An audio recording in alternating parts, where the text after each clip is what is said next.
I don't knock. I don't need to. I kick the door open. The sound of it crashing against the wall feels like the culmination of years of waiting. There, on the other side, is my son. A thin, shivering figure standing on the cracked sidewalk. No shoes. A t-shirt and shorts. The cold is a knife. It cuts through him like he isn't even human. 5 degrees. I stare at him for a second. He doesn't look at me. He's too numb. And then it hits me. They knew. They left him out there. For how long? Hours? I drag him inside before they can stop me. The warmth of the house hits my skin, but it doesn't change anything. The turkey on the table, the laughter, the voices, none of it matters anymore. They should have known, but they didn't. They weren't watching him. They were busy with themselves. Too busy. The door slams shut behind me, cutting off whatever air might have been left in that house. And then I say it, in a tone so cold it could freeze the air around me. He's been out there, in the cold. The room goes silent. Their faces turn pale. I hadn't planned on it. I wasn't supposed to be here today. I'd just finished a trip, the kind of trip where your hands never leave the glossy surface of million-dollar deals and the voices in your ear never stop whispering, "This is what you deserve." And I thought maybe I'd just head home, let the silence swallow me up again. But then the phone rang, and I heard her voice breaking in that way I'd never heard before, and something in me clenched. It was strange the way she said it. "You need to come home." I should have been suspicious. I should have questioned her, but I didn't. Instead, I got in my car and drove the 2 hours in silence.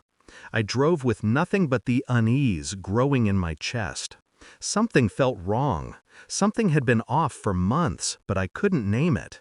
And then I got here, and I found him, my son, in the cold. I don't ask questions. I don't yell. I stand at the edge of the room, watching them chew, watching them laugh, watching the very people I'd trusted with my son treat him like a piece of furniture. The table looks so normal. Everything looks so calm, too calm.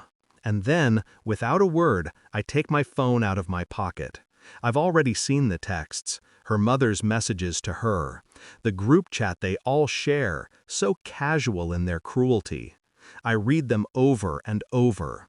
The numbers on the page blur for a moment as I feel the icy grip of something worse than betrayal creep up my spine. Don't tell him. Just say he's being dramatic. He'll understand. He's always so soft. He'll get over it. And they thought they could keep this from me. They thought I wouldn't find out. I slide the phone onto the table, careful not to make a sound. They look at the screen, and they see it. I don't have to say anything. The truth is there. It's their faces that speak now. The shock, the fear, the regret. Her mother opens her mouth to speak, but I'm not listening. I've heard enough from her, from all of them. I'm done. I don't move. I just watch. She's sitting there, looking like she's just seen a ghost. The woman I married. The woman I thought I knew. She doesn't speak. Not yet. She just stares at me. She wanted me to be the fool. She wanted me to remain the man she could walk all over. But now, everything's changed. I don't need to scream. I don't need to break anything. I don't need to do anything dramatic. I simply reach into my pocket, pull out the legal envelope, and slide it across the table. You can have your answers. The silence that follows feels like a death sentence. She opens it, hands trembling.